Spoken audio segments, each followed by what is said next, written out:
आज का विषय है कृष्ण। और सवाल ये कि आज के इस उथल-पुथल भरे दौर में उनकी क्या प्रासंगिकता है। मतलब दुनिया भर में युद्ध, अशांति, पर्यावरण को लेकर एक अजीब-सी उदासीनता दिख रही है। तो क्या कृष्ण की जो शिक्षाएं हैं वो हमें कोई रास्ता दिखा सकती हैं? हमारे पास एक दार्शनिक संवाद के कुछ अंश है जो इसी पर बात करते हैं। कृष्ण की भूमिका, खासकर महाभारत युद्ध और आज की जो स्थितियां हैं उनके संदर्भ में। चलिए इसको थोड़ा खोलकर देखते हैं। हाँ, ये वाकई एक बहुत ज़रूरी सवाल है आज के समय में, जब हम देखते हैं कि कैसे नफ़रत, अन्याय और एक तरह की बेपरवाही समाज का हिस्सा बन जाती हैं। इन अंशों में एक बात पर बहुत जोर है कि कृष्ण ने महाभारत जैसा भयानक युद्ध उसे रोका क्यों नहीं। और ये सवाल आज की जो ग्लोबल सिचुएशन है उसको भी दिखाता है ना।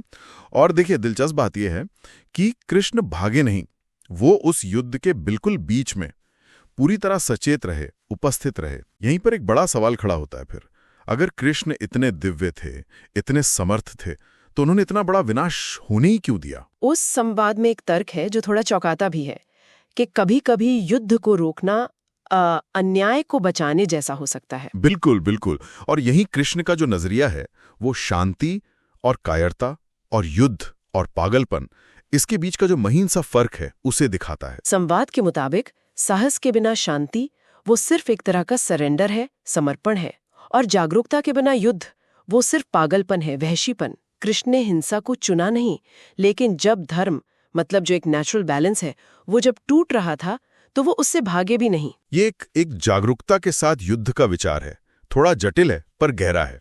लेकिन लेकिन क्या ये नजरिया थोड़ा खतरनाक नहीं हो सकता? मतलब युद्ध को किसी भी तरह से सही ठहराना।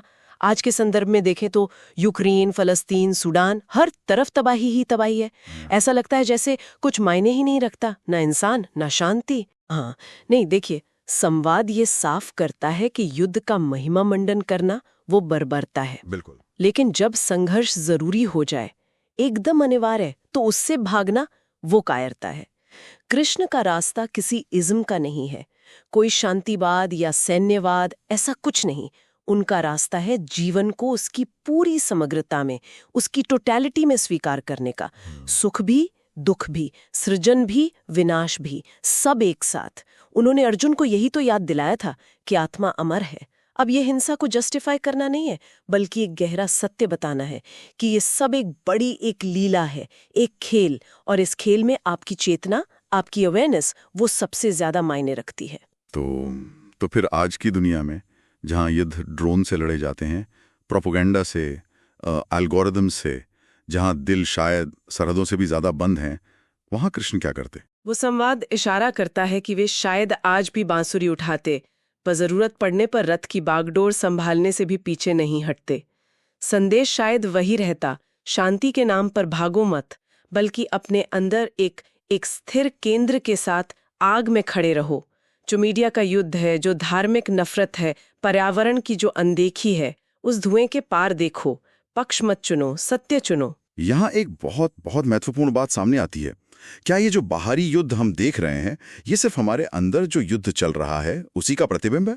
हमने जंगल जला दिए, समंदरों में प्लास्टिक भर दिया, बच्चों को बमों की आवाजें सुनने को मजबूर किया, ये सब क्या है? हाँ, संवाद इसी ओर इशारा करता है। बिल्कुल। दुनिया बाहर इसलिए जल रही है क्योंकि दिल अंदर जल रहा है। हम दूसरों से इसलिए लड़ते हैं क्योंकि हम कहीं ना कहीं अपने आप से लड़ रहे होते हैं। कृष्ण कहते हैं, अपनी छाया और अपना प्रकाश दोनों को स्वीकार करो। इसी पूरी स्वीकृति में ही युद्ध या तो खत्म हो जाता है, या अगर होता भी है तो वो शुद्ध करता है, रूपांतरित करता है, विनाशकारी नहीं रहता। उस संवाद में ये भी है कि कृष्ण को समझना मुश्किल है, क्योंकि वो विरोधाभासों में जीते हैं। मतलब रोने की जगह नाचते हैं, उपदेश की जगह हंसते हैं, प्रेम से लड़ते हैं।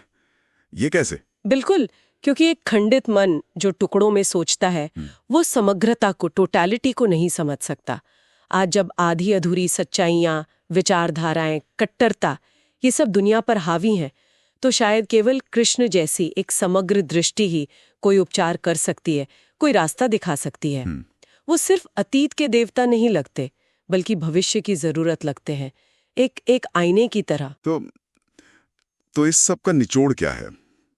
मतलब आज जब भविष्य थोड़ा टूटा हुआ सा लगता है, अनिश्चित सा लगता है। कृष्ण का संदेश क्या है हमारे लिए? संवाद का जो अंतिम संदेश है वो बहुत गहरा है।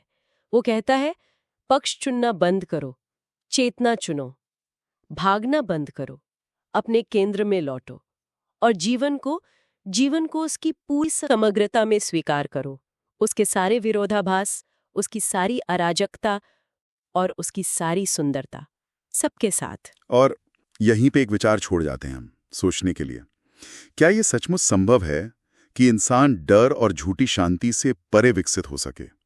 और क्या युद्ध का मैदान कभी खेल का मैदान बन सकता है, जहां, जैसा संवाद में कहा गया है, नाचते हुए भी दिल में प्रेम रखा जा सके? शायद तभी हम कृष्ण की बांसुरी फिर से सुन